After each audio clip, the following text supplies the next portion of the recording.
أشهد أن لا إله إلا الله أستغفر الله نسألك الجنة ونعوذ بك من النار أشهد أن لا إله إلا الله أستغفر الله نسألك الجنة ونعوذ بك من النار أشهد أن لا إله إلا الله أستغفر الله نسألك الجنة ونعوذ بك من النار اللهم إنك عفو تحب العفو فاعف عنا اللهم إنك عفو تحب العفو فاعف عنا إنك عفو تحب العفو فاعف عنا يا كريم أعوذ بالله من الشيطان الرجيم Bismillahirrahmanirrahim Inna anzalna sesungguhnya kami menurunkan Al-Quran fi Lailatul Qadar fi pada Lailatul Qadar malam Al-Qadar malam penuh kemuliaan malam kemuliaan. Teman-teman sekalian, kenapa malam? Kenapa nggak siang? Enakan siang, enakan malam? Kenapa Allah milihnya malam gitu? Kenapa nggak milihnya siang? Saudariku sekalian yang saya muliakan, kenapa milihnya malam? Karena malam itu waktu tenang.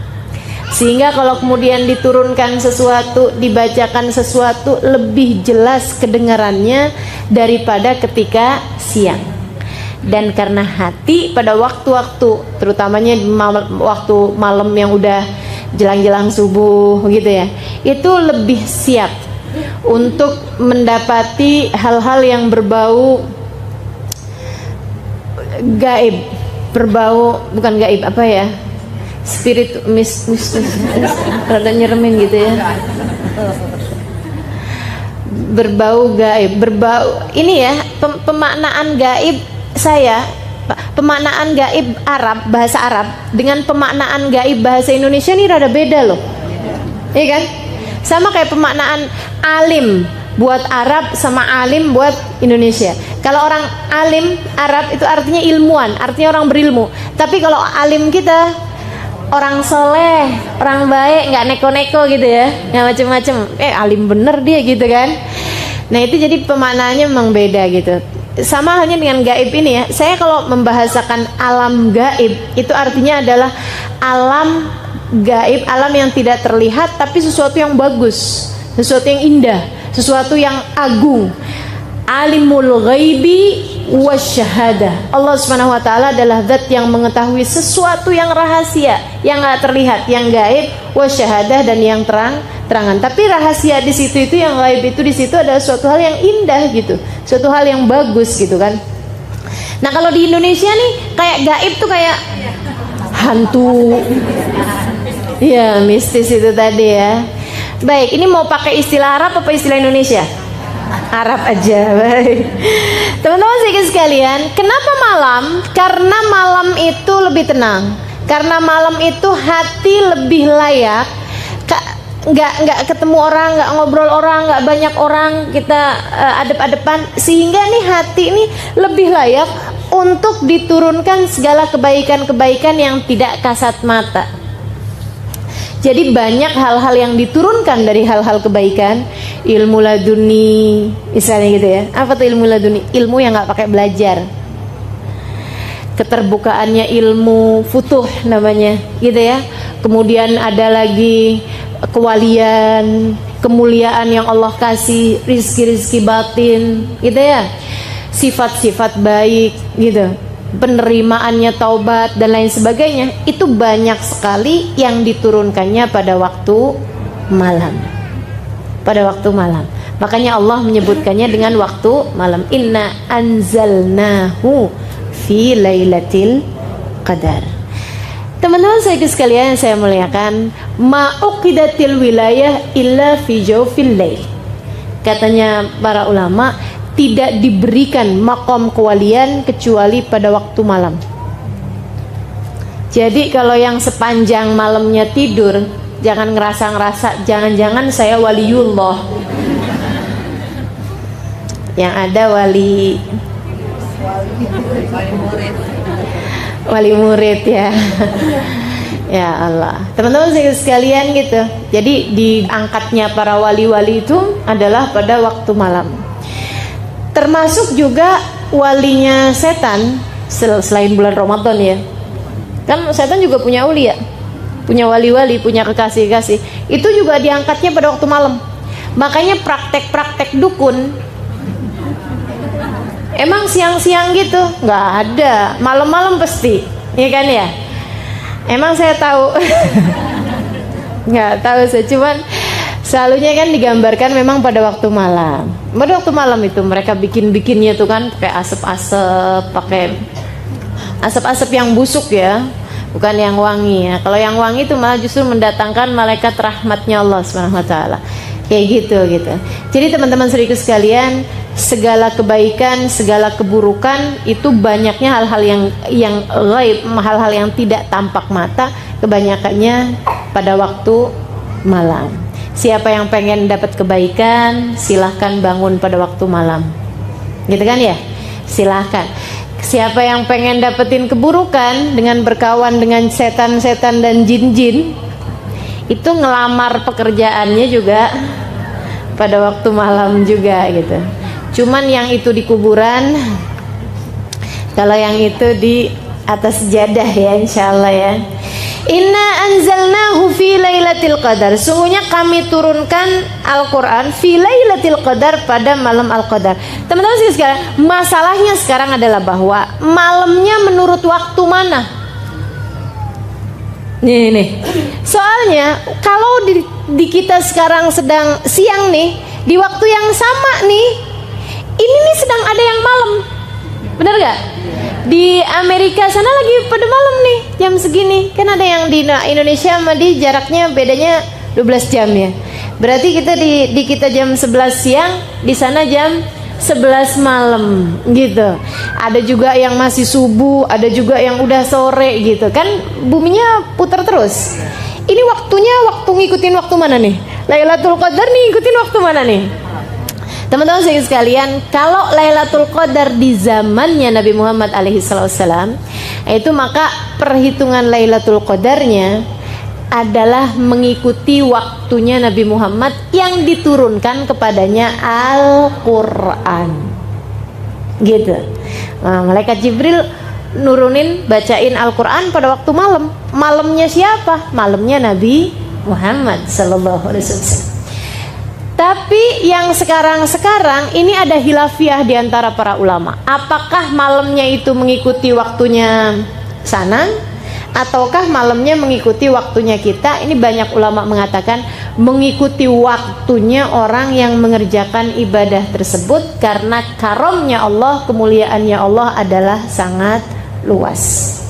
Jadi nggak usah, oh di sana nih belum malam nih, jadi ntaran aja, repot kita ya. Yang ada repot gitu. Jadi ngikutin waktu malamnya masing-masing orang yang sedang beribadah di tempat tersebut. Inna anzalnahu fi lailatul qadar. Sungguhnya kami menurunkan Al-Quran pada malam kemuliaan. Wa ma adrak ma lailatul qadar. Tahukah kamu apa itu Lailatul Qadar? Tahukah kamu siapa kamunya yang di situ? Kita. Oh bukan, Nabi besar Muhammad sallallahu alaihi wasallam yang kepadanya diturunkannya Al-Quran. Tahu nggak kamu wahai Muhammad apa itu Lailatul Qadar? Kok pakai nanyanya ke Nabi Muhammad alaihi wasallam, seolah-olah Allah nih mau menyiratkan kepada kita umatnya Nabi Muhammad alaihi wasallam bahwa aku memberikan Lailatul Qadar nih karena Nabi Muhammad. Ma adrak ma Lailatul Qadar. Tahu kamu wahai Muhammad apa Lailatul Qadar? Karena itu tuh urusan antara Allah sama Nabi Muhammad alaihi salatu wassalam. Allah lagi mau ngasih tahu gitu pada Nabi Muhammad alaihi salatu wassalam bahwasanya si Lailatul Qadar itu diberikan kepada umatnya adalah karena Nabi besar Muhammad sallallahu alaihi wa ala alihi wa sahbihi wasallam. Teman-teman saudaraku sekalian yang saya muliakan, kayak gini, alam taro kaifa fa'ala rabbuka bi ashabil fil. Alam taro, tahukah kamu wahai Muhammad apa yang Allah perlakukan, Tuhanmu perlakukan kepada ashabul fil? Itu Allah lagi mau ngasih tahu bahwa aku bikin Abroha, aku hancurkan dengan pasukan ababil, itu karena di tahun tersebut kamu mau lahir. Teman-teman, tahukah engkau bahwa kejadian Abroha diserang sama burung ababil waktu mau menghancurkan Ka'bah, itu kejadiannya hanya berselang sekitar 40 hari dari lahirnya Nabi Muhammad. Sehingga Nabi kalau ditanya kapan lahir, pada tahun gajah, di tahun yang sama, hanya selang berapa waktu aja gitu. Karena memang itu Allah SWT berikan kepada Nabi Muhammad SAW. Alam taro, apakah kamu tidak melihat? Karena memang hal itu diberikan oleh Allah SWT karena Nabi Muhammad SAW. Demikian pula dengan Lailatul Qadar. Ma adrak ma Lailatul Qadar. Tahukah Muhammad apa itu Lailatul Qadar? Lailatul Qadri khairun min alfi syahr. Lailatul Qadar itu yang pertama lebih baik daripada 1000 bulan. Kenapa diberikan kepada Nabi Muhammad? Karena Nabi Muhammad yang minta, meskipun secara tersirat, tidak tersurat. Meskipun itu nggak langsung disampaikan sama Nabi, tapi Nabi meminta itu. Gara-garanya Nabi itu diceritain sama malaikat Jibril umat-umat yang terdahulu. Ada umatnya Nabi Musa sujud itu waktu sujudnya doang dihitung 1000 bulan. Orang kan nggak mungkin sujud terus ya, ada pakai makan, kayak tidur, pakai kamar mandi, kayak ini itu segala macam. Waktu sujudnya doang dihitung tuh 1000 bulan. 1000 bulan 83 tahun. Nabi dengernya ya ampun. Malaikat Jibril cerita lagi gitu. Kata malaikat Jibril, umatnya Nabi yang terdahulu ada yang berjihad fisabilillah, masa jihadnya doang 1000 bulan. Nabi dengernya ya Allah, sedihnya umat saya. Umatnya Nabi ini umurnya 60 tahun, urusannya banyak bener. Urusannya banyak. Ya Allah, Bu, kok lama gak pengajian? Ustazah, saya mau ngawinin anak. Gitu katanya. Mau ngawinin anaknya kapan, Bu? Tahun depan. Kenapa sibuknya dari sekarang? Ya Allah, urusannya banyak kita nih ya. Kita urusan bulan puasa aja banyak apa gak urusannya? Aduh, segala macam ya. Dari nyiapin kue, nyiapin baju, iya benar, aduh segala macam deh urusan, luar biasa banyaknya gitu. Padahal nih bulan yang kita udah khususkan buat ibadah, segitunya aja urusan yang selain ibadah. Ruwetnya luar biasa banyaknya. Ini Nabi jadi sedih. Nah kalau umur umat saya nih cuma 70 tahun, cuman 60 tahun, 70 tahun, ibadahnya dihitung berapa lama? Kepotong tidur aja udah sepertiga umur. Karena kan rata-rata orang tidur 8 jam. 8 jam itu kan sepertiganya hari. Ya, sepertiganya 24. Nah, kalau orang tidurnya 28 jam, itu pun teman-teman sekalian, tidur 8 jam itu kita tuh udah jamak takdim waktu bayi. Iya kan? Waktu bayi itu antara tidur sama jaganya, sama bangunnya banyakan tidurnya anak bayi. Katanya sampai dengan ada yang bilang 21 jam pertama ya, hari-hari pertama. Habis itu kemudian menjadi 16 jam, kemudian menjadi 14 jam, menjadi 12 jam gitu dan seterusnya. Jadi kita udah takdim sebenarnya. Sebenarnya sekarang nih udah waktunya buat ngurang-ngurangin. Karena udah kepotong waktu bayi itu. Ya Allah. Saudara sekalian saya muliakan, ini umurnya udahlah pendek 70 tahun dipotong sama banyak urusan, belum tidurnya, belum siap-siap mau tidurnya. Belum makannya, belum ininya, ya Allah. Waktu ada umatnya Nabi Musa nih. Nabi Musa lewatin jalan, udah kelihatan perempuan lagi nangisin kuburan. ya Allah, nangis. Nabi Musa samperin, "Bu, kenapa nangis?" "Anak saya meninggal Nabi Musa. Lagi sehat-sehatnya, lagi seger-segernya." Umur berapa tahun? 60 tahun. Kalau umur orang tersebut itu sampai 500 tahun, 800 tahun, kan 60 tahun lagi seger-segernya. Bener gak? Lagi seger-segernya gitu. Lagi kayak umur 20 tahun di kita barangkali seperti itu kan gitu ya. Bahkan mungkin malah belasan tahun ABG gitu. Lagi ABG. Kita 60 tahun udah lucu juga. Udah lucu juga ya. Udah mulai lupa-lupa gitu. Tinggal diketawain aja sama anak-anaknya, sama cucu-cucunya. Ya Allah. Jadi gitu. Akhirnya kemudian Nabi Musa bilang, "Bu, ibu tahu nggak? Nanti tuh akan ada umat zaman akhir umurnya emang segitu, 60 tahun. Wah, nggak sempet ngapa-ngapain dong. Nggak sempet bangun rumah, nggak sempet kawin." Kata si ibu itu, 60 tahun bentar amat gitu. Kata Nabi Musa, "Oh enggak Bu, kawin. Bahkan nggak sekali." Nah gitu ya, ada yang kawin 2 kali, 3 kali gitu. Ya Allah, ya Allah. Katanya ibu tersebut, "Andai saya hidup di zaman tersebut, saya nggak pakai bikin rumah. Saya bernaung aja di bawah pohon. Kalau lagi panas datang ke arah sebelah sini, kalau dingin, kalau sore datang ke arah sebelah sini." Dia bilang, ibadah aja sama Allah, nungguin sampai mati. Betapa pendeknya umur-umur mereka. Ya Allah, nih kita nih dikasih umur nih pendek-pendek zaman akhir. Kenapa dikasih umurnya pendek? Teman-teman saudaraku sekalian, kalau nggak pendek buminya nggak muat. Umat terdahulu badannya gede-gede, umurnya panjang-panjang. Kenapa? Karena buminya masih lebar, orangnya masih dikit. Kan buminya lebar nih, orangnya masih dikit. Gimana coba? Kan kalau orangnya nggak gede-gede, langkahnya kecil-kecil kan nggak nyampe-nyampe. Nggak ketemu-ketemu nih sama temen-temennya nih. Mau reunian gitu ya, lama. Jadi mau bukber. Jadi orangnya sama Allah dibikin gede-gede dan umurnya panjang-panjang. Jadi orang tuh bisa sampai ngawinkan, maksudnya sampai nemuin masa kawinnya anaknya atau cucunya yang ke-7 generasi itu masih ketemu gitu. Nah umurnya 1000 tahun, iya kan?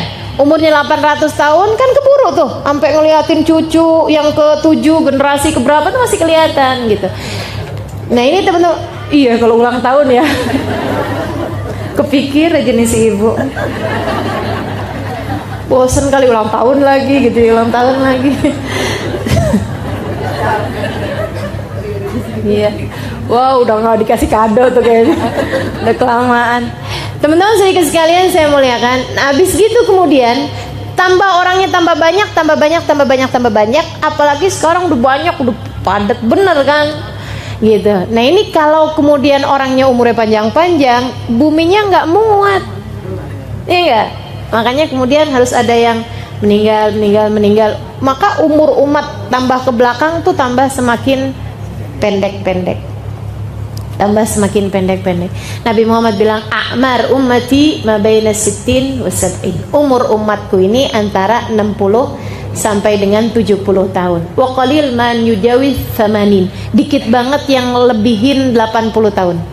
Kalau udah orang umur 80 tahun begitu sakit, orang udah langsung doanya mudah-mudahan husnul khotimah gitu. Kalau sakitnya cuma sakit kepala doang. Inna anzalna fi lailatul qadr. Ma adrak ma lailatul qadr? Lailatul qadri khairun min alfi syahr. Nah karena Nabi ini diceritakan tentang amalan umat-umat yang terdahulu, ibadah-ibadah mereka yang panjang-panjang, karena memang waktu hidup mereka panjang, jadi Nabi merasa sedih gitu. Waduh, nah kalau kayak gini modelnya umat saya dapat apaan ya di akhirat gitu. Umat saya waduh belakangan semuanya nih. Balasan-balasan Allah buat mereka nih yang kecil-kecil nih. Allah tuh teman-teman saudaraku sekalian nggak bisa lihat Nabi Muhammad sedih. Nih ya, kalau orang taat kepada Allah Subhanahu Wa Taala, Allah tuh bisa begitu.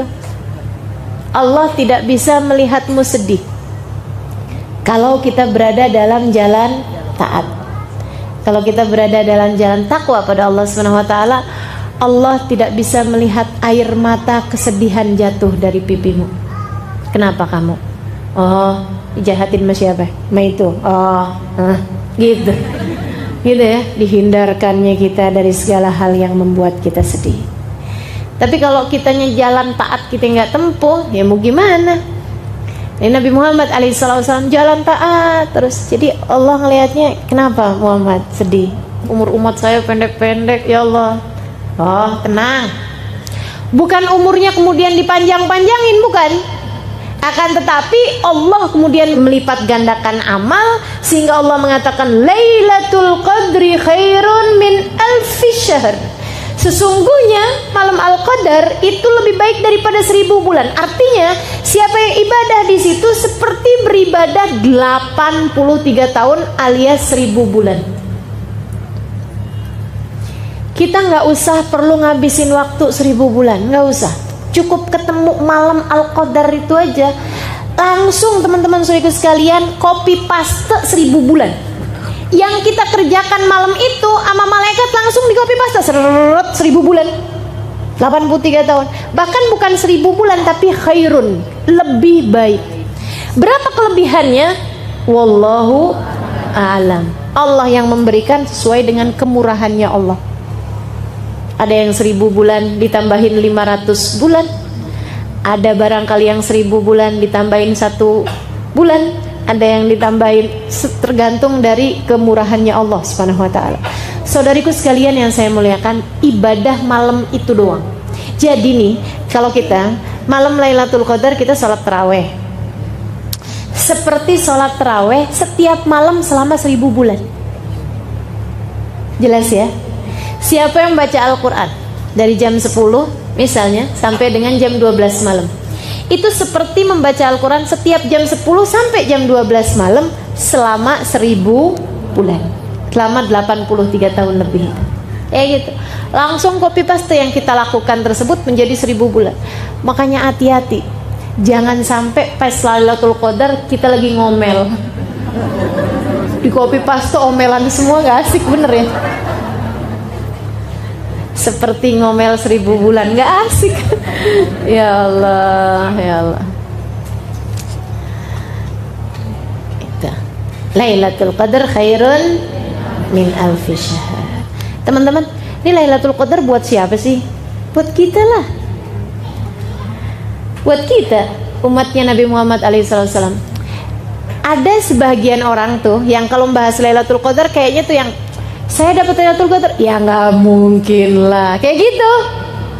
Itu sih siapa gitu, ulama gitu, aulia gitu, orang-orang soleh gitu dapat Lailatul Qadar. Yang kayak kita gitu, model-model kayak kita dapat Lailatul Qadar, nggak mungkin. Katanya gitu, nggak mungkin gitu. Teman-teman sedikit sekalian yang saya muliakan, satu hal, Lailatul Qadar itu dapat nggak dapat, semua yang dilakukan malam tersebut oleh seseorang langsung berlipat ganda menjadi 1000 bulan. Kamu mau dilipat gandakan yang bukan taat? Mau dilipat gandakan yang maksiat? Naudzubillah, bener kan? Serem bener gitu. Jadi memang kita harus cari, makanya biar pas nepatin Lailatul Qadar pas kita lagi taat gitu. Itu satu. Yang kedua, Lailatul Qadar itu buat kita. Lailatul Qadar hiya lailat qadrina. Lailatul Qadar adalah malam Lailatul Qadarnya kita. Kenapa? Karena gini, kalau umatnya selain umat Nabi Muhammad kan udah gak mungkin dapat Lailatul Qadar, ya kan? Ini kan hadiah Allah buat Nabi Muhammad, buat umatnya Nabi Muhammad alaihissalam. Sehingga yang gak beriman kepada Allah, gak beriman kepada Nabi Muhammad, walaupun mereka mau bikin kebaikan apapun di malam tersebut, ya nggak bisa apa-apa. Orang mereka nggak beriman gitu. Jadi teman-teman sekalian, khusus buat umatnya Nabi Muhammad. Nah, umatnya Nabi Muhammad nih, kan ada yang gini, ada yang kerjaannya taat mulu, orang baik-baik, muhsinin, kelas-kelas orang sangat soleh. Ada yang kerjaannya durhaka mulu, ngerjain dosa mulu, belum berada dalam jalan taat kepada Allah, gitu ya. Puasa kagak, bulan Ramadan nih, sholat boro-boro, gitu ya. Puasa enggak, sholat enggak, sedekah enggak gitu, kerjaannya minum-minuman keras, nggak ada bedanya antara Ramadan bukan bulan Ramadan, kan gitu ya. Itu yang sebelah sana kayak begitu. Umatnya Nabi sih, umatnya Nabi, la ilaha illallah Muhammad Rasulullah. Kalau ditanya Tuhannya siapa, Allah, tanya nabinya siapa, Muhammad. Tapi mereka enggak mengerjakan taat sama sekali, ahli maksiat. Yang sebelah sana ahli taat, taat mulu, para wali-walinya Allah, para kekasih-kasihnya Allah, para ulama-ulama yang saleh salihat, ya kan? Yang sebelah sana. Di tengah-tengahnya ada kita. Taat, iya. Baca Quran, ngomongin orang, iya. Gitu deh, gitu ya. Bakti sama orang tua, iya. Kadang-kadang berani juga, iya. Gitu. Yang kayak kita nih, sa'ah fasa'ah. Maksudnya sesaat-saat, sesaat taat, sesaat maksiat, sesaat ngerjain kebaikan, sesaat ngerjain keburukan. Yang model kayak kita gitu. Saudara sekalian, kalau buat ahli maksiat sekalipun Lailatul Qadar nggak ada bedanya buat mereka. Mabok-mabokan juga, gitu ya. Nauzubillah misalnya zina jalan juga, gitu. Ngerjain kemaksiatan jalan juga. Di malam-malam Ramadan juga nggak ada bedanya buat mereka, kayak begitu ya. Nah kalau buat mereka, adakah Lailatul Qadar buat mereka? Enggak lah. Orang ngerjain taat juga kagak, gitu ya. Tahu kita bukan buat mereka, maksudnya buat orang-orang soleh tuh ustazah. Teman-teman saya sekalian, kalau buat orang-orang soleh itu nggak perlu Lailatul Qadar, nggak perlu Lailatul Qadar. Ketika Syekh Abdul Qadir Jailani ditanya, ya Syekh, mata Lailatul Qadar? Oh hai Syekh, kapan Lailatul Qadar? Ditanya sama Syekh Abdul Qadir Jailani, lana aulakum, buat saya atau buat kalian? Yang nanya bingung, emang beda-beda gitu? Beda-beda lah katanya Syekh Abdul Qadir Jailani. Amalana fakullu layalina layalil qadar. Kalau buat kami semua malam kami Lailatul Qadar. Setiap malamnya ibadah pada Allahnya luar biasa, menghadap Allahnya luar biasa, hatinya nyambung sama Allahnya, nggak ada lupanya. Orang-orang yang begitu datang subuh, ya Allah sedih bener, berhenti waktu munajat saya dengan Allah. Nah yang kayak begitu kan tiap malamnya Lailatul Qadar. Yang saya ceritakan sepanjang malam sholat Hubabah Khadijah itu dari Mekah, saya lihat dengan mata kepala saya sendiri sepanjang malam, padahal itu lagi di Mina, lagi hari yang sangat capek-capeknya. Beliau sepanjang malam, bener-bener sampai subuh teman-teman saya sekalian. Sebelahan tempat tidur mas saya, jadi saya liatin sepanjang malam tersebut. Ya Allah, luar biasa bener. Nah buat orang-orang yang seperti mereka ini, fakullu layalihim layalil qadar. Setiap malam-malamnya adalah malam-malam mendapatkan rahmat, mendapatkan karunia, mendapatkan kemuliaan dari Allah Subhanahu wa taala. Nggak perlu nunggu Lailatul Qadar buat mereka. Nih yang kayak kita nih, yang rencana mau baca Quran 2 juz baru dapat 2 lembar udah ngantuk. Ini kan, yang kalau terawih modelnya tinggal ngitungin rokaat mulu. Berapa sih gitu. Yang kalau terawih nyarinya, kalau nggak yang paling dikit rokaatnya, kalau nggak yang paling cepet bacanya. Nih yang model-model kayak kita nih teman-teman perlu Lailatul Qadar. Istilah katanya nih ya, ini kayak semacam mall. Nih ceritanya nih. Kita nih tiap hari dari rumah kita pergi ke tempat kerja ngelewatin satu mall, satu toko besar mall gitu ya. Kita tuh setiap lewat dari etalasenya tuh kita liatin barang-barang bagus-bagus bener, tapi harganya gila. Ada kita lihat sendal sepatu 10 juta. Gaji berapa bulan tuh ya? Kan gitu ya. Teman-teman sekalian, tiap hari kita lihat, ya ampun tuh kerudungan kayaknya halus, bagus gitu ya. Tapi kita liatin harganya, ya ampun, gitu 500.000. Ya udah deh, mendingan buat beli pampers. Punya anak kecil soalnya. Saya sekalian, jadi ini kita ngelihat barang-barang di situ bagus-bagus, cakep-cakep, tapi mahalnya naudzubillah, gitu kan? Sehingga setiap lewatnya cuman kepengenan aja gitu. Satu hari mereka ada kasih tulisan. big sale pada tanggal gitu ya, sekian, jam sekian sampai jam sekian. Misalnya tanggal 24 Juni, sehari sebelum lebaran gitu ya, 24 Juni, jamnya jam 11 malam sampai dengan jam 11.30 malam, setengah jam doang. Diskonnya teman-teman sekalian, yang asalnya harganya 10 juta menjadi 10.000. Kan saya cuman bilang ada tuh, susah nggak ada, langsung nanya di mana Ustazah. Dasar perempuan ya. Teman-teman sekalian, yang asalnya harganya berapa gitu jadi berapa gitu, murahnya tuh sampai turunnya 10 kali lipat, turun harganya 10 kali lipat.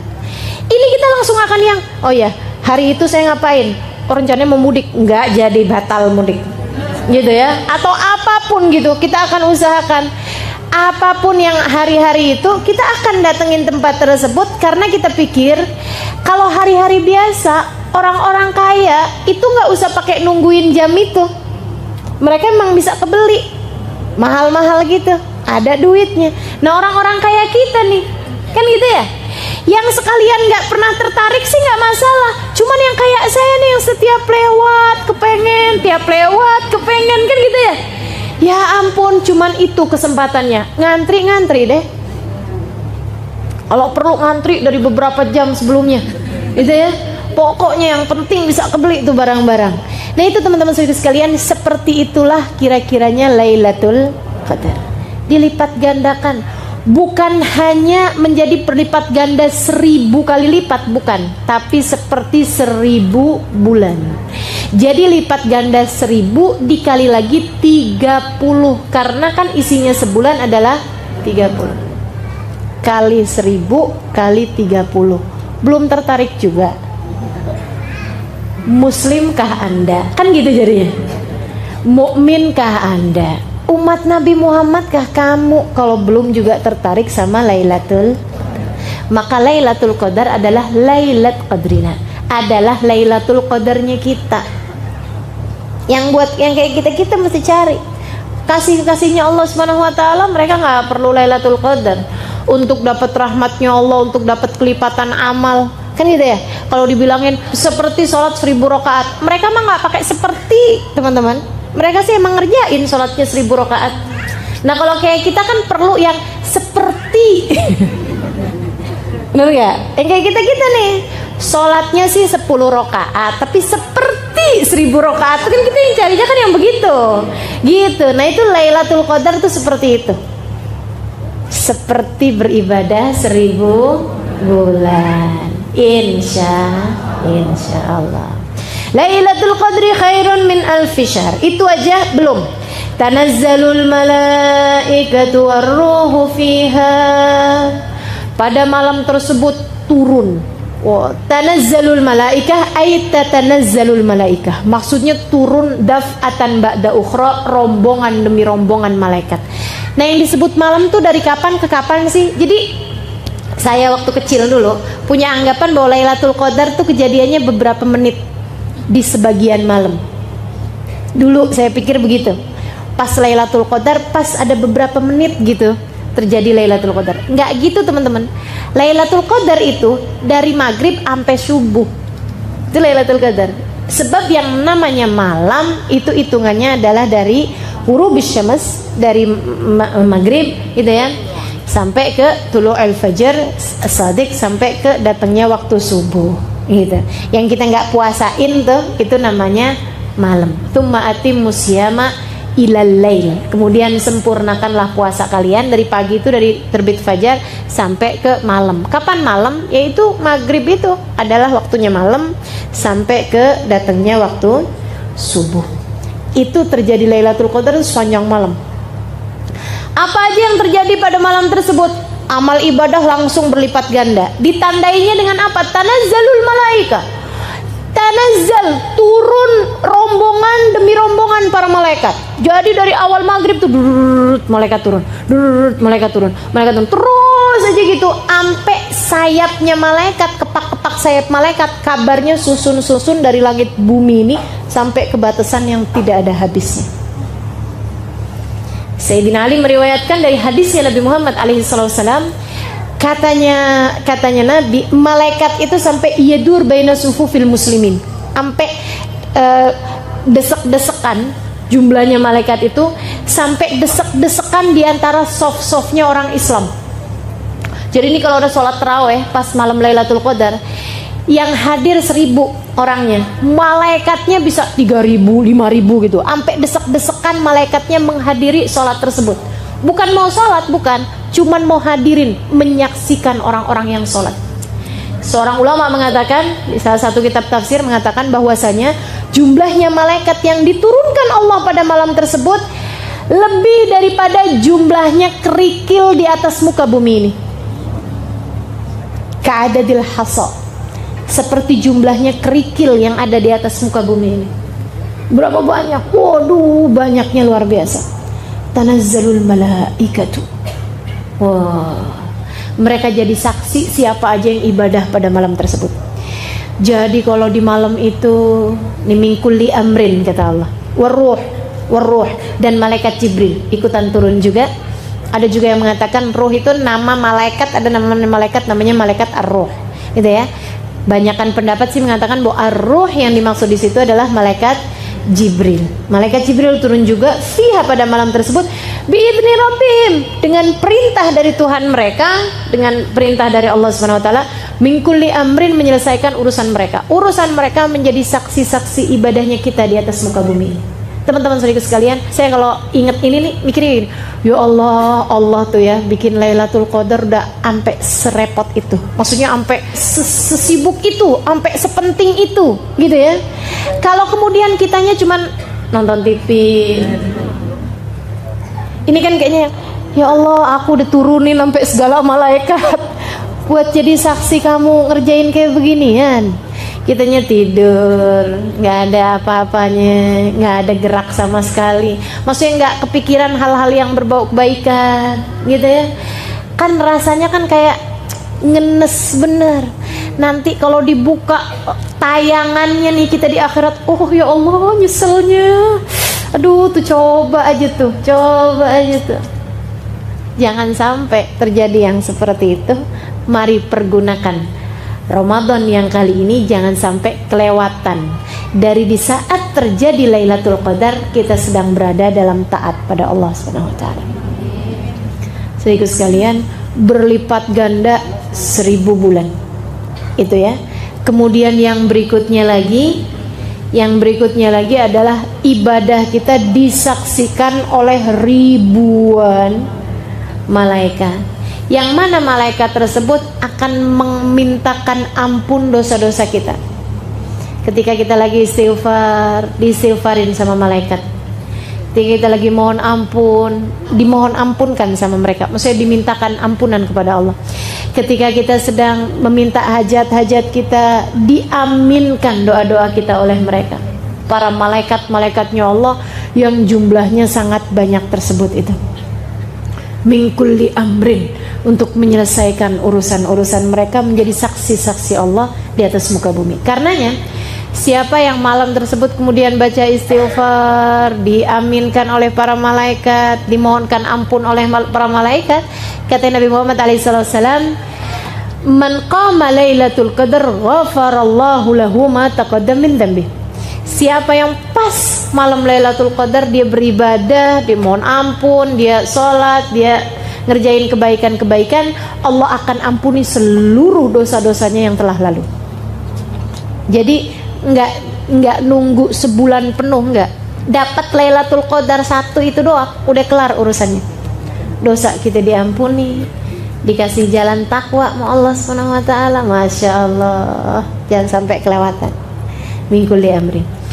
Nah, malaikat Jibril dalam salah satu keterangan dari guru saya, beliau mengatakan bahwasanya malaikat Jibril ini yusafih, yusallim man adrak Lailatul Qadar, akan menyalami orang-orang yang dapat Lailatul Qadar. Selamat kamu dapat Lailatul Qadar, selamat kamu dapat Lailatul Qadar, selamat seluruh dosamu diampuni oleh Allah, selamat seluruh dosamu diampuni sama Allah, kayak gitu. nyalamin orang-orang yang dapat Lailatul Qadar. Sampai katanya sahabat tuh pada nanya, Rasul, kerasa nggak sih kalau disalamin sama malaikat Jibril? Ini pertanyaan mewakili kita nih. Jangan sampai pas nanti Lailatul Qadar, karena kita nggak berasa misalnya gitu ya, jadinya kita nggak tahu gitu kalau kita lagi disalamin. Atau kalau memang nggak berasa, ya jangan sampai kita coba ngerasain, ya kan? Kayaknya malaikat Jibril lagi datang, merinding. Ya Allah, nggak ada teman-teman kita mah kalau merinding bukan urusan yang kayak begitu-begituan, bukan. Lain gitu rasanya gitu. Nggak ada gitu, belum jadi ahli batin ya yang bisa ngerasain yang begitu. Mudah-mudahan sama Allah dikasih entah kapan waktunya bisa ngerasain yang rasa-rasa yang begitu. Tapi nggak usah cari-cari, maksudnya nggak usah cari-cari di malam-malam ini rasa nih kayaknya lagi disentuh nih dada saya sama malaikat Jibril, nggak usah. Sebab katanya Nabi Muhammad nggak berasa, walakin yajid burdahu hattus sabah, dia akan merasakan ketenangan hatinya sampai dengan esok harinya. Gitu ya. Tanazzalul malaikatu warruhu fiha biidzni rabbihim min kulli amrin salamun. Kebahagiaan, kedamaian, rahmat, karunia Allah berikan di atas muka bumi. Hiya, malam tersebut, hatta matla'il fajar, sampai terbit fajar, sampai matla'nya fajar, sampai ketika datang waktunya pagi. Sehingga sekalian, kapan dong kejadiannya nih Lailatul Qadar? Udah nggak sabaran rasanya ya, kita mau dapetin nih Lailatul Qadar nih dengan segala apapun yang dijanjikan. Sehingga sekalian, Nabi waktu ditanya jawabnya pernah macem-macem. Bahkan Nabi sih ada secara umumnya bilang kayak begini, carilah di setengah terakhir dari Ramadan, carilah di malam ganjil terakhir di Ramadan, malam ganjil setengah terakhir di bulan Ramadan. Jadi 15, 17, 19, 21, 23, 25, 27, 29. Teman-teman sekalian, ada lagi hadis yang mengatakan, katanya Nabi Muhammad, carilah. Ini ada seorang sahabat, saya lupa namanya. Dia nanya kemudian, dia bilang, ya Rasulullah, kapan sih Lailatul Qadar? Kata Nabi Muhammad, di bulan Ramadan. Dia nanya lagi, kapan Rasulullah Lailatul Qadar? Maksudnya pengen lebih spesifik gitu ya. Kata Nabi Muhammad, di 10 terakhir Lailatul Qadar, di ganjil 10 terakhir Lailatul Qadar.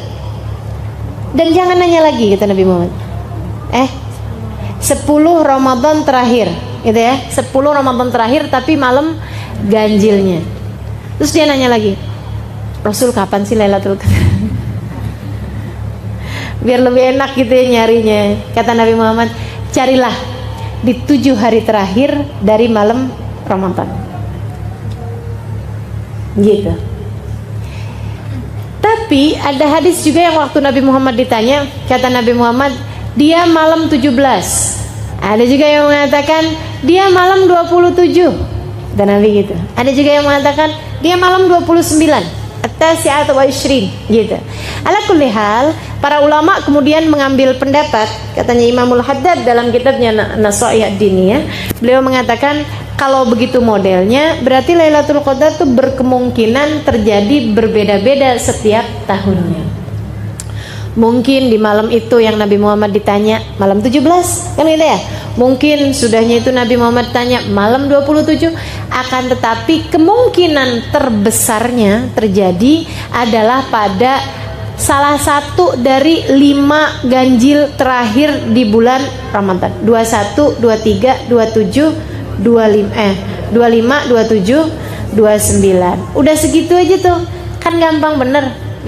Apalagi kalau ngelihat hadis yang terakhir saya bawakan tadi, 7 hari terakhir di bulan Ramadan yang ganjilnya, berarti kan 23, 25, 27, 29, sisa 4 malam aja. Gampang bener gitu ya nyarinya. Udah aja 4 malam, apa ruginya sih teman-teman kalau kita ibadahin? Toh juga ibadah, andai pun bukan Lailatul Qadar, gak pernah juga memberi kerugian kepada kita. gitu ya. Aduh, nyesel nih, udah ibadah tadi malam ternyata bukan Lailatul Qadar. Nggak mungkin kejadian gitu. Yang ada kejadiannya, ya ampun, jadi Lailatul Qadar tuh, ya Allah nyeselnya. Kan gitu yang ada, gitu ya. Jadi teman-teman hanya nyari 1 dari 5. Itu kan berarti perbandingannya hanya 20%. Sangat besar kemungkinannya. Cari itu. Atau misalnya yang 25% nih, yang 23, 25, 27, 29. Jadi ini dari mulai 21 kali ini nih Lailatul Qadar.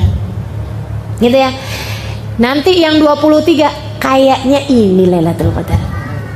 Lihatnya agak-agak lebih adem daripada biasanya. Nih, malam 25 gitu ya. Anginnya ini nih sepoi-sepoi. Malam 27. Ulama bilang Lailatul Qadar kebanyakan kejadiannya malam 27. Kata Habib Ali Habsyi, paling banyak terjadi Lailatul Qadar pada malam 27. Malam 29, kesempatan terakhir jangan sampai kelewatan. Gitu teman-teman. Jadi kita nyarinya mesti kayak gitu. Jangan yang dibalik, malam 21 terlalu awal. Malam 23 gerah. Malam 25 kayaknya anginnya tiupnya lebih kenceng. Nggak mungkin kayaknya. Malam 27 kok gerimis ya. Malam 29 hujan gede. Iya. Kapan tuh Lailatul Qadarnya? Udah nggak usah nyari-nyari yang fisik-fisik kayak begitu, fisik kayak gitu ya. Udah aja langsung. Meskipun memang kalau ditanyakan adakah ciri-cirinya secara fisik, ada dan disampaikan oleh Nabi Muhammad SAW. Katanya Nabi Muhammad salah satu cirinya adalah bahwa bulannya tuh kelihatan lebih terang daripada biasanya. Bolehlah kita lihat-lihat nanti ya. Bulannya kan nggak penuh karena kan sudah lewat dari tanggal 15. Itu kan tanggal-tanggal 21, 23, 25, 27, apalagi 29 mungkin malah nggak udah ini ya, udah tipis banget bulannya. Tapi tuh kalau misalnya tanggalnya yang masih ada bulannya kayak 23, 25 masih ada bulan walaupun kecil. Itu bulannya tuh kayak terang banget gitu. Salah satu ciri fisiknya ya. Kemudian yang berikutnya lebih dingin daripada biasanya kalau lagi panas. Jadi kalau pas lagi kenanya lagi musim panas kayak sekarang kita nih kan panas tuh gerah. Nah kalau ada hari yang lebih dingin gitu, ini kayaknya malam ini lebih dingin. Bukan mah kata anaknya, AC-nya udah saya dinginin.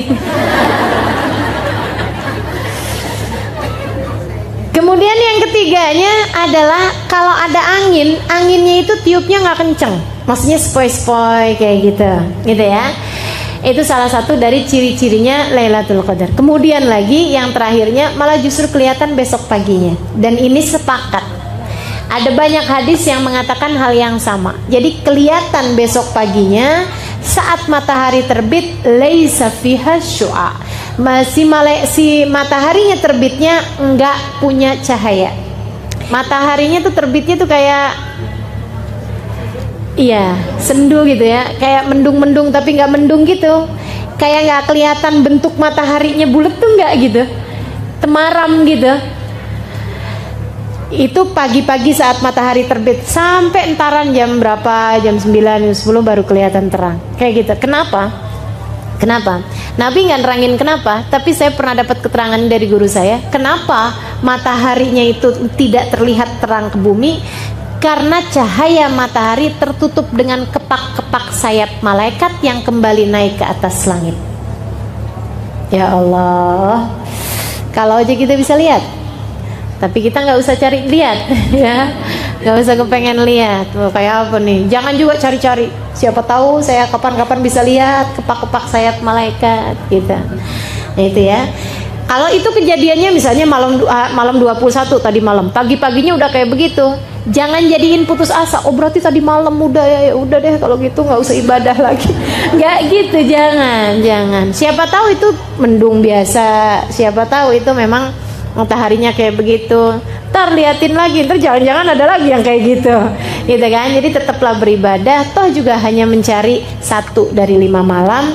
Yang kalaupun bukan Lailatul Qadar, kita juga tidak akan menyesal karena memang memberdirikan 10 malam yang terakhir adalah merupakan ibadah yang selalu dilakukan oleh baginda kita Nabi Muhammad SAW dan juga 10 hari yang terakhir tersebut berisi tiket-tiket bebas dari api neraka. Semoga kita berhasil mendapatkannya. Amin ya rabbal alamin. Asyhadu an la ilaha illallah,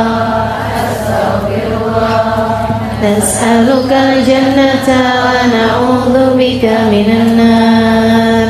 Asyhadu an la ilaha illallah, astaghfirullah, nas'alukal jannata wa na'udzubika minan nar. Asyhadu an la ilaha illallah, astaghfirullah, nas'alukal jannata wa na'udzubika minan nar. Allahumma innaka afuwun tuhibbul afwa fa'fu anna. Allahumma innaka afuwun tuhibbul afwa fa'fu anna. Allahumma innaka afuwun tuhibbul afwa fa'fu anna ya karim. Jangan berani mati kalau nggak bawa cinta sama Nabi. Soalnya kalau nggak bawa cinta sama Nabi, bawa apa coba? Bawa apa kira-kira? Saya bawa sholat ustazah. Sholat yang mana? Yang sambil sholat semua pikiran-pikiranmu tetap jalan. Yang sambil sholat hati kadang masih bisa ghibahin orang. Apakah jenis sholat semacam itu yang akan kamu bawa sebagai bekal menuju kematian? Kita mah sholat aja bu. Jangan ditinggal juga sholatnya. Akan tetapi layakkah ia sebagai bekal untuk kamu menuju kepada negeri akhirat, selamat dari murka dan berhasil masuk ke dalam surga? Saya rasa sholat kita masih jauh untuk menjadi sholat yang layak membuat kita menerima balasan sebesar itu. Mau bawa apa ke akhirat? Bawa sedekah. Seberapa banyak sedekahmu? Sudahkah ada di antara kita yang mampu bersedekah dengan setengah harta yang dia punya? Adakah di antara kita yang sudah berani bersedekah dengan seperempat harta yang dia punya, atau bahkan sekedar 10% harta yang dia punya? Bukankah lebih mudah bagi kita itu selama ini untuk membawa harta kita ke pasar, duit kita, kemudian kita belanjakan daripada kita sedekahkan? Bukankah yang kita rasakan selama ini, uang 100.000 kalau dibawa pergi ke mall rasanya dikit banget, tapi begitu mau dimasukkan ke dalam kotak sumbangan rasanya jadi kayak gede banget, bukan begitu? Assalamualaikum warahmatullahi wabarakatuh.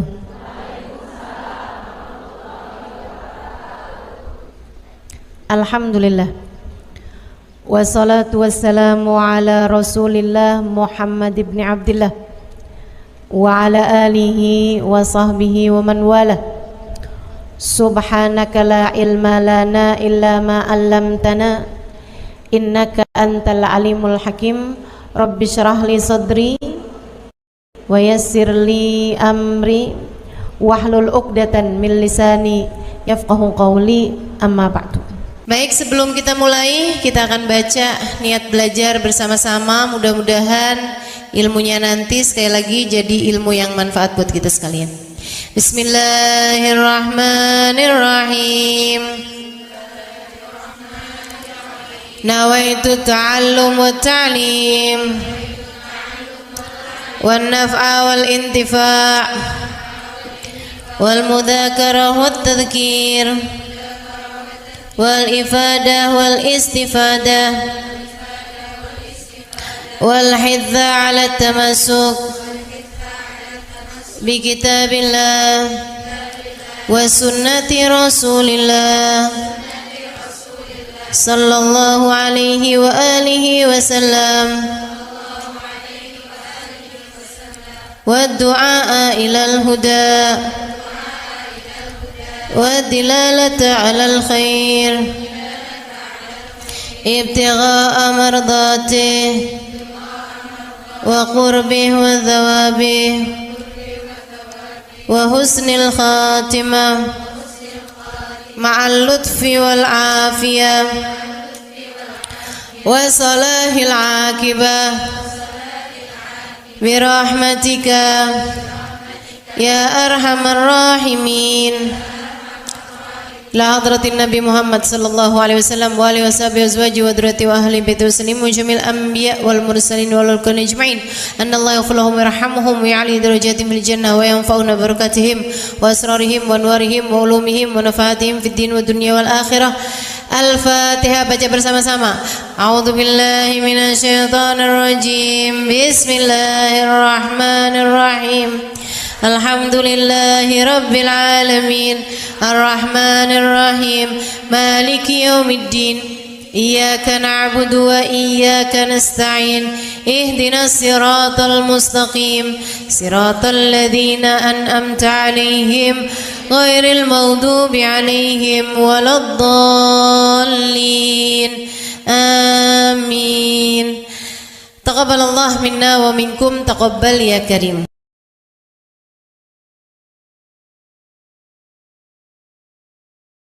Yang hadir di majelis ini baik ibu-ibu, kakak-kakak, adik-adik, anak-anak, nenek-nenek, semoga semuanya dirahmati dan dicintai Allah.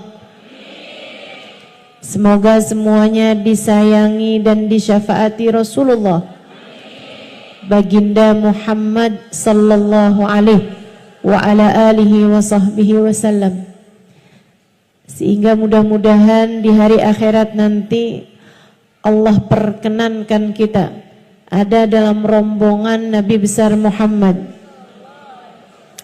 ada di belakang benderanya Nabi besar Muhammad, termasuk di antara kelompok orang-orang yang diselamatkan Allah Subhanahu wa taala pada hari di mana hanya ada satu kelompok yang diselamatkan Allah, yaitu kelompoknya baginda Nabi besar Muhammad,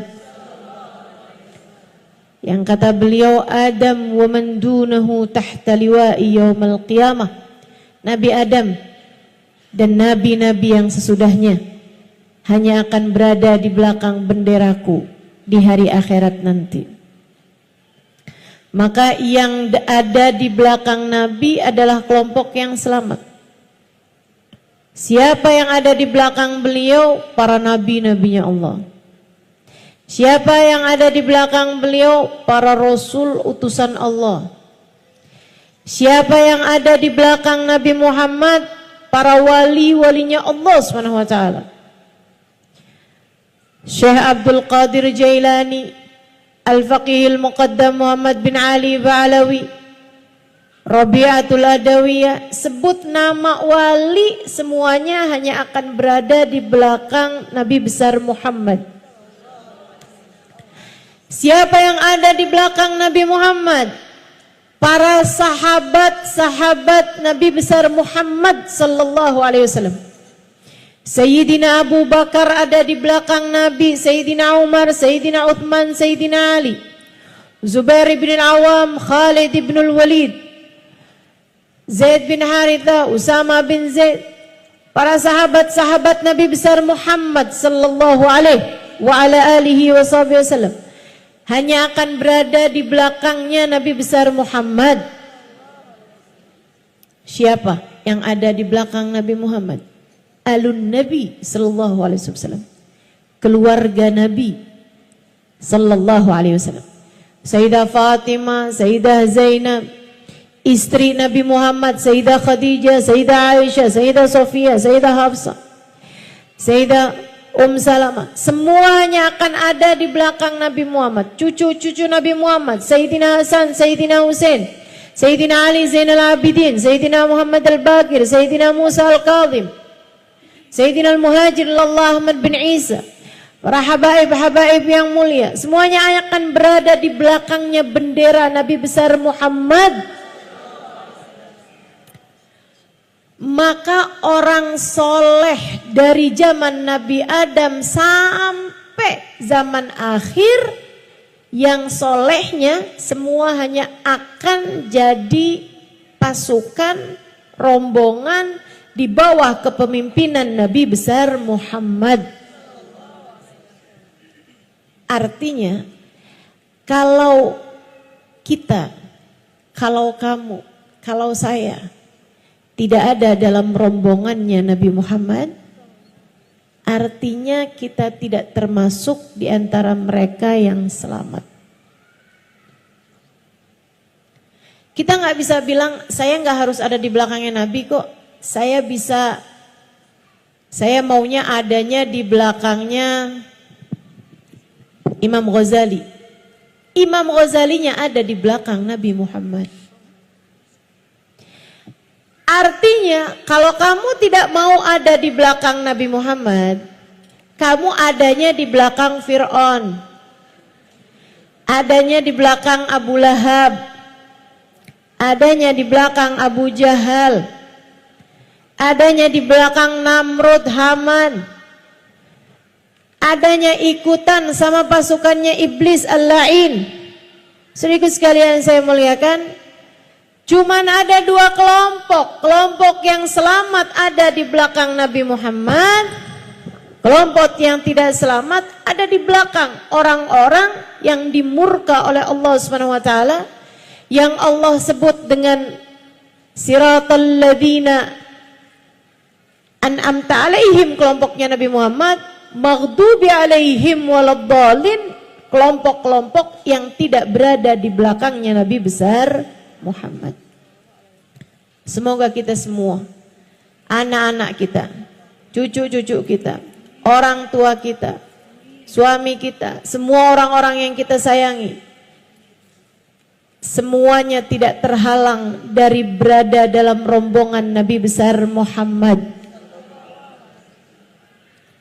Ustazah, memangnya muat semuanya tuh, muat semuanya, sampai ke anak-anak cucu kita semuanya muat untuk ada dalam rombongannya Nabi Muhammad. Cuman ada yang di depan, ada yang di tengah, ada yang di belakang gitu. Biar kata di belakang nggak apa-apa deh, yang penting masuk gitu. Saudaraku sekalian, kenapa gitu? Sebab Nabi Muhammad adalah manusia yang terindah, manusia paling tercinta di sisi Allah, manusia yang Allah Subhanahu wa taala jadikan sebagai pemimpin seluruh umat manusia dari dunia hingga kelak di hari akhirat. Sangat indah. Kayak apa sih nih? Biar kita cinta menabi, biar kalau kita cinta di akhirat, semoga kita semua ada di belakang Nabi Muhammad. Seperti apa keindahan Nabi Muhammad? Sebab ada istilah tak kenal maka tak sayang. Kita meminta kepada Allah Subhanahu wa taala, semoga Allah jadikan hati kita semakin hari semakin sayang sama Nabi Muhammad, semakin hari semakin cinta sama Nabi Muhammad, semakin hari semakin rindu kepada Nabi besar Muhammad, semakin hari semakin dekat dengan baginda Nabi besar Muhammad, sehingga mudah-mudahan di dunia kita hidup dengan mengikuti jalannya. Di akhirat nanti kita pun akan ada dalam rombongan beliau insyaallah. Amin ya rabbal alamin. Alangkah indahnya dirimu, wahai baginda Nabi besar Muhammad sallallahu alaihi wasallam. Pengen kenal, pengen tahu nabinya. Yuk, dengerin saya mau cerita tentang Nabi Muhammad. Dengerinnya bukan cuman pakai telinga, karena telinga bisa lupa apa yang telah ia dengar. Akan tetapi saya memintamu untuk mendengarkan dengan telinga hatimu, untuk mendengarkan dengan hatimu agar apa yang kamu dengar dengan hati tidak mudah keluar lagi. Telinga bisa lupa apa yang dia dengar, tapi hati tak pernah lupa siapa yang dia cinta. Saya selalu sampaikan di mana-mana tempat, Jangan berani mati kalau nggak bawa cinta sama Nabi. Menurut saya begitu. Saya nggak akan berani mati kalau nggak bawa cinta sama Nabi. Dan saya berharap juga semua teman-teman seperti itu. Jangan berani mati kalau nggak bawa cinta sama Nabi. Soalnya kalau nggak bawa cinta sama Nabi, bawa apa coba? Coba. Bawa apa kira-kira? Saya bawa sholat ustazah. Sholat yang mana? Yang sambil sholat semua pikiran-pikiranmu tetap jalan. Yang sambil sholat hati kadang masih bisa ghibahin orang. Yang sambil sholat hati kadang-kadang bisa suudzon sama orang. Yang sambil sholat pikiran kemana-mana. Apakah jenis sholat semacam itu yang akan kamu bawa sebagai bekal menuju kematian? Kita mah sholat aja bu. Kita mah sholat aja dek. Jangan ditinggal juga sholatnya. Akan tetapi layakkah ia sebagai bekal untuk kamu menuju kepada negeri akhirat? Selamat dari murka dan berhasil masuk ke dalam surga. Saya rasa sholat kita masih jauh untuk menjadi sholat yang layak membuat kita menerima balasan sebesar itu. Mau bawa apa ke akhirat? Bawa sedekah. Seberapa banyak sedekahmu? Sudahkah ada di antara kita yang mampu bersedekah dengan setengah harta yang dia punya? Adakah di antara kita yang sudah berani bersedekah dengan 1/4 harta yang dia punya, atau bahkan sekedar 10% harta yang dia punya? Bukankah lebih mudah bagi kita itu selama ini untuk membawa harta kita ke pasar, duit kita, kemudian kita belanjakan daripada kita sedekahkan? Bukankah yang kita rasakan selama ini, uang 100.000 kalau dibawa pergi ke mall rasanya dikit banget. Tapi begitu mau dimasukkan ke dalam kotak sumbangan, rasanya jadi kayak gede banget, bukan begitu? Saudaraku sekalian yang saya muliakan, mau pulang bawa apa? Bawa sedekah, saya rasa belum layak. Saya adalah istri yang solehah. Saya akan boleh masuk surga dari pintu manapun yang saya inginkan sesuai dengan janji Nabi Muhammad. Betul, nabinya berjanji seperti itu, iya. Tapi sesolehah apakah dirimu itu terhadap suamimu? Pernah nggak suami manggil, kamu masih sibuk pegang handphone? Iya. Betapa seringnya kita selama ini menyia-nyiakan suami kita. Saya sih belum berani. Belum berani bawa apa-apa buat mati.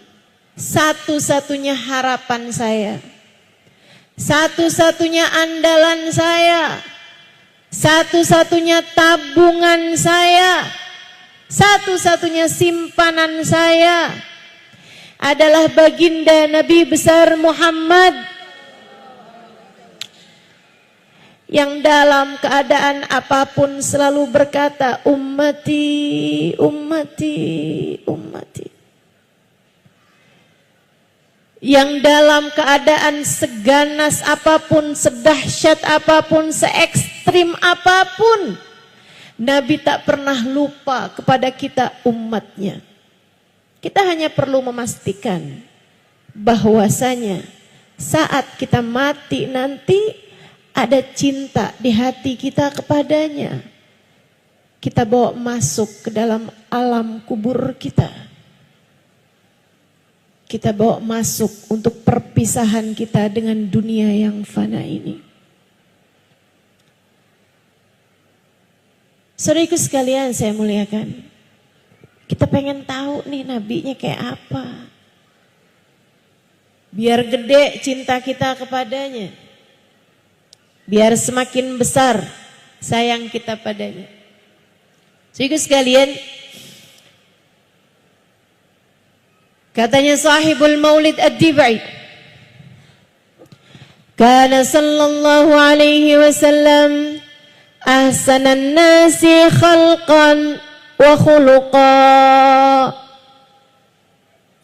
wa ahdahum ilal haqqi sabqa.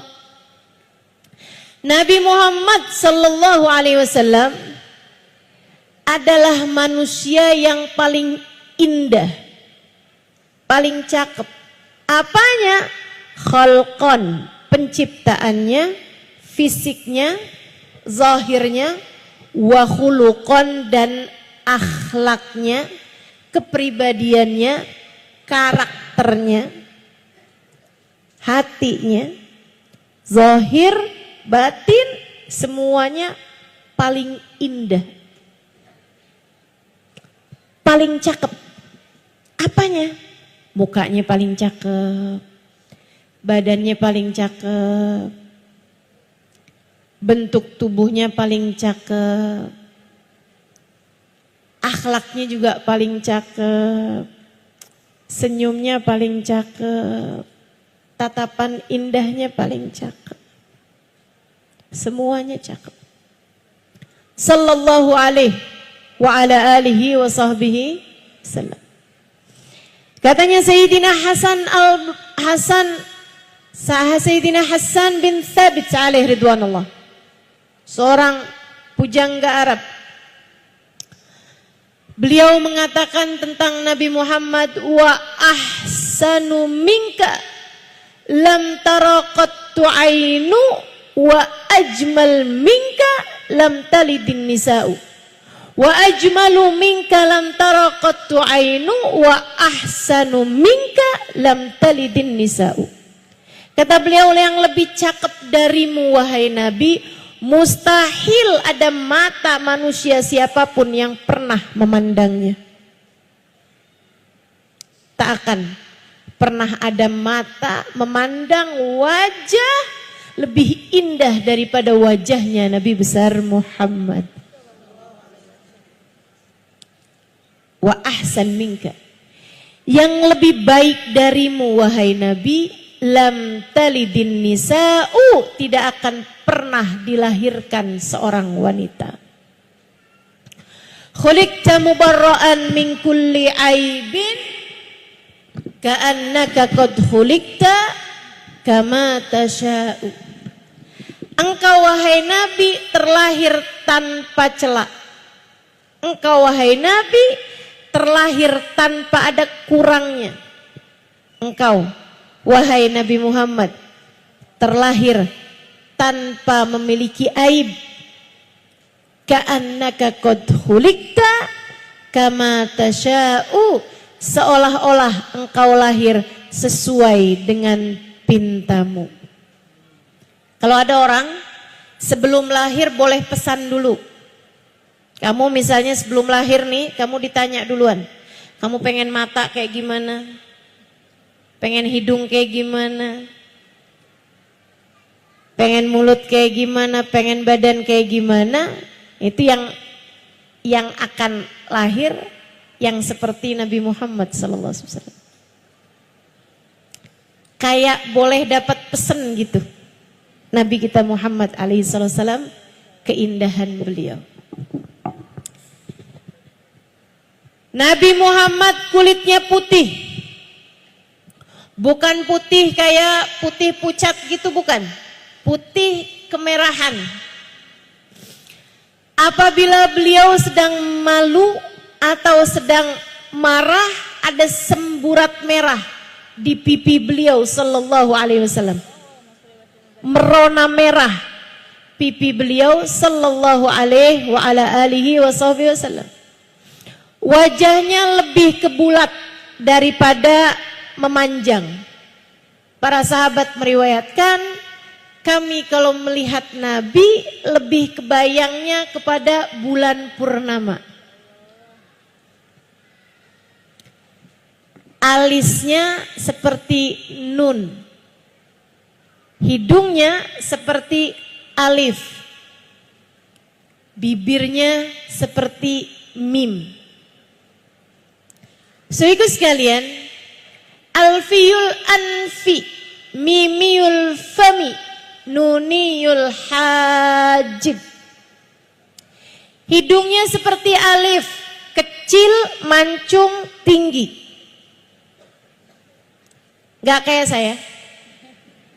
Saya lebih mirip huruf ta.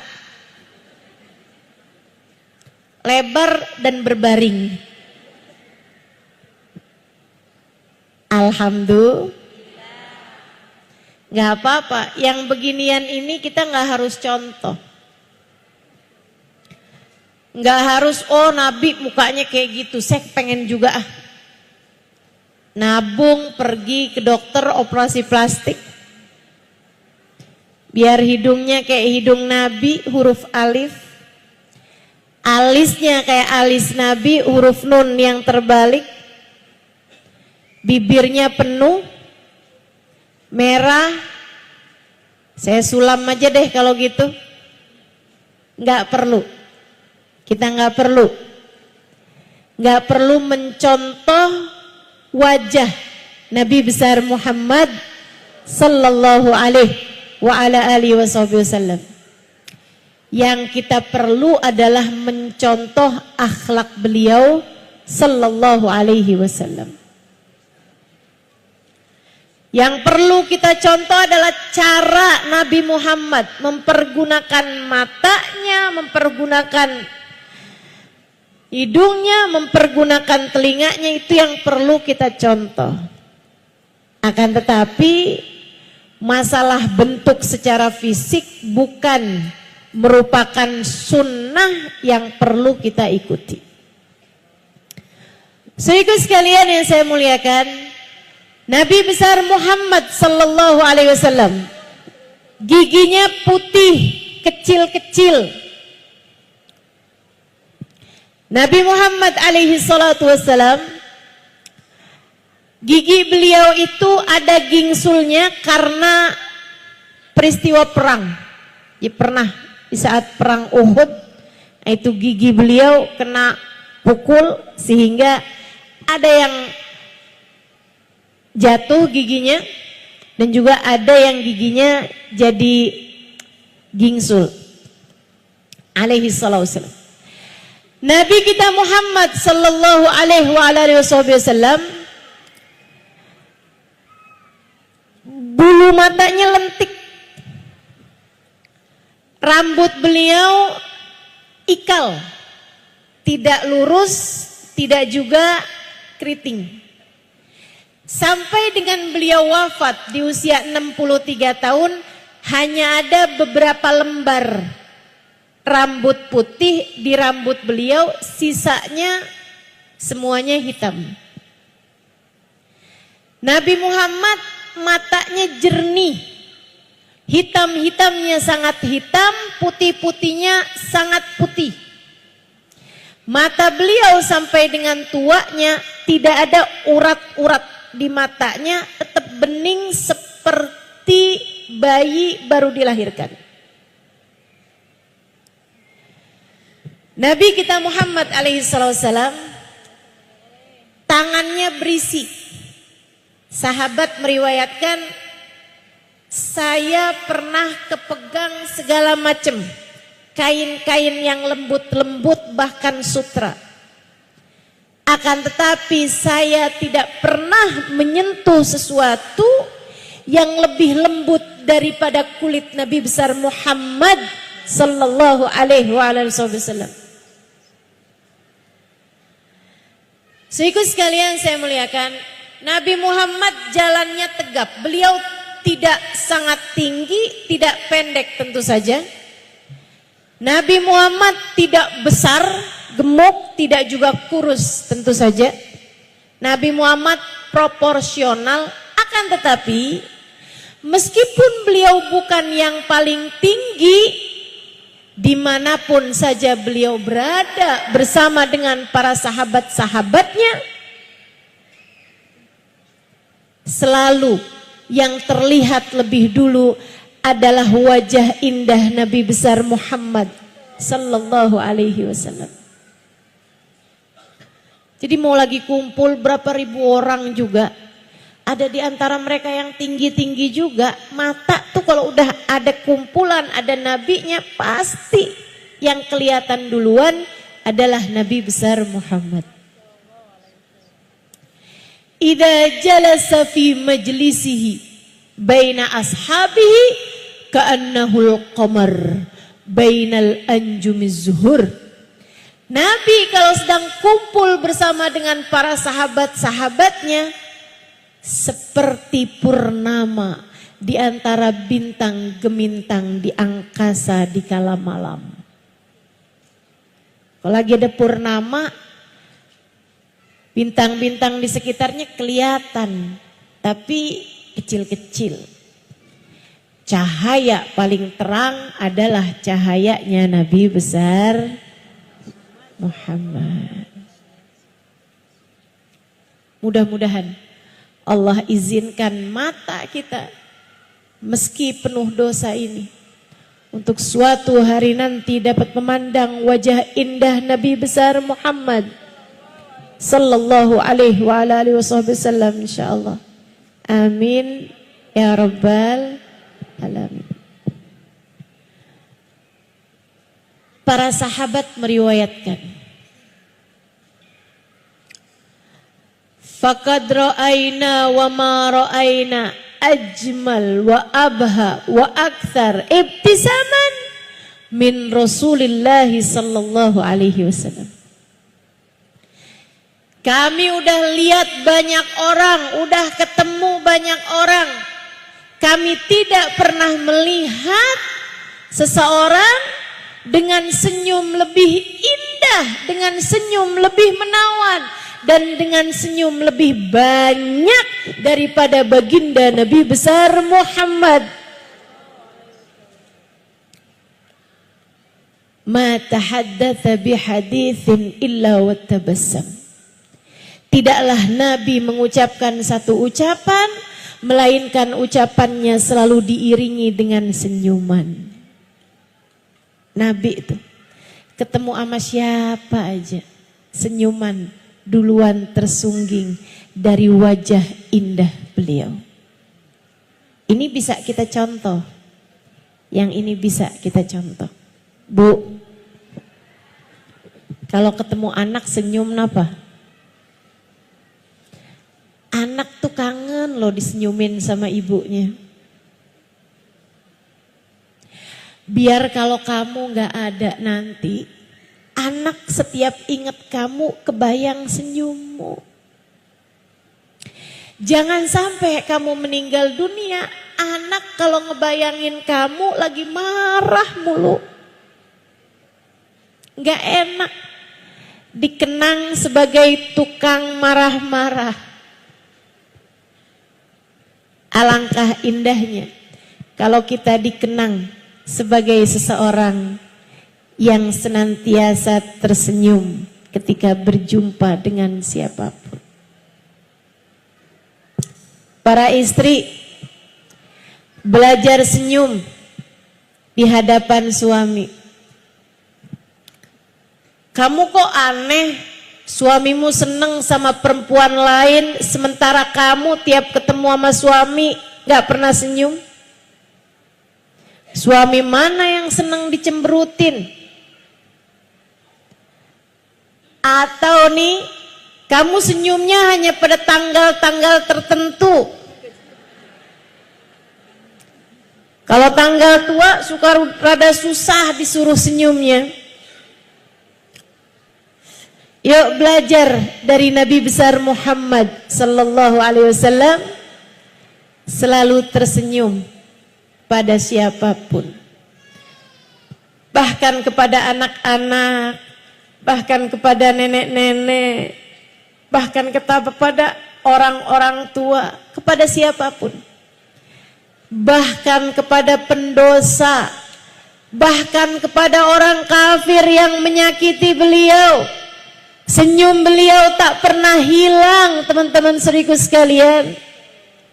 Semoga Allah mampukan kepada kita untuk melaksanakan adab dan akhlak mulia ini, insya Allah. Amin ya rabbal alamin. Saudariku sekalian yang saya muliakan, ini Nabi Muhammad alaihi salatu wassalam bersama dengan keindahan fisik beliau juga Allah subhanahu wa ta'ala karuniakan keindahan yang tidak diberikan Allah kepada selain beliau alaihi salatu wassalam. Kalau ditanya ustazah, tunggu nih ustazah, Nabi Muhammad kata ustazah cakep, gak ada yang lebih cakep dari Nabi. Iya. Nabi Yusuf gimana ustazah? Sayyid Muhammad bin Alwi bin Abbas Al-Maliki dalam kitabnya Al-Insan Al-Kamil, Muhammad Al-Insan Al-Kamil, beliau menyatakan idza u'tiya Yusuf syatral jamal faqad u'tiya nabiyyuna Muhammad sallallahu alaihi wasallam al-jamal kullah. Jika dikatakan bahwa Nabi Yusuf telah diberi separuh ketampanan, ketahuilah bahwa Nabi Muhammad adalah seseorang dengan ketampanan seutuhnya. Nabi Yusuf setengah, Nabi Muhammad full. Tapi kok gak pernah ada perempuan potong-potong tangan ketika berjumpa dengan Nabi Muhammad? Sementara ceritanya Nabi Yusuf kan begitu. Perempuan-perempuan, temannya, istrinya Imril Aziz, temannya Zulaikha, begitu ngelihat Nabi Yusuf, pada potongin tangannya ketika mereka mengupas buah-buah apel, sampai nggak terasa tangannya menjadi berdarah-darah. Sambil bilang, "Ma hadza basyara, in hadza illa malakun karim." Wah, Yusuf nih bukan orang pasti nih, cakep bener. Pastilah dia malaikat-malaikat yang mulia. Saudaraku sekalian, Nabi Muhammad nggak pernah ada ceritanya perempuan ketemu Nabi Muhammad, wah ini bukan orang, nggak ada. Sampai nonjok-nonjok pipi gitu kan, sampai potong-potong tangan, nggak ada. Kenapa begitu? Para ulama menjelaskan, sebab Nabi Yusuf diberi ketampanan lebih besar daripada cahayanya. Sementara Nabi Muhammad diberi cahaya lebih besar daripada ketampanan beliau. Cahaya itulah yang membuat perempuan-perempuan lebih memilih mengiris-ngiris hatinya daripada mengiris-ngiris tangannya karena kagum dan cinta. Cahaya itulah yang membuat para sahabat yang melihat Nabi Muhammad lebih memilih untuk menundukkan kepala tatkala mata mereka sudah semakin dekat dengan Nabi besar Muhammad sallallahu alaihi wasallam. Hingga banyak di antara mereka yang bertanya kepada Sayyidah Aisyah, "Ya Ummul Mukminin, kaifa biki wan Nabi sallallahu alaihi wasallam fi baitukum?" Bagaimanakah keadaanmu bersama dengan Nabi saat Nabi Muhammad sedang ada di dalam rumah kalian? Wahai Sayyidah Aisyah, kalian kalau ada di rumah Nabi itu kayak gimana?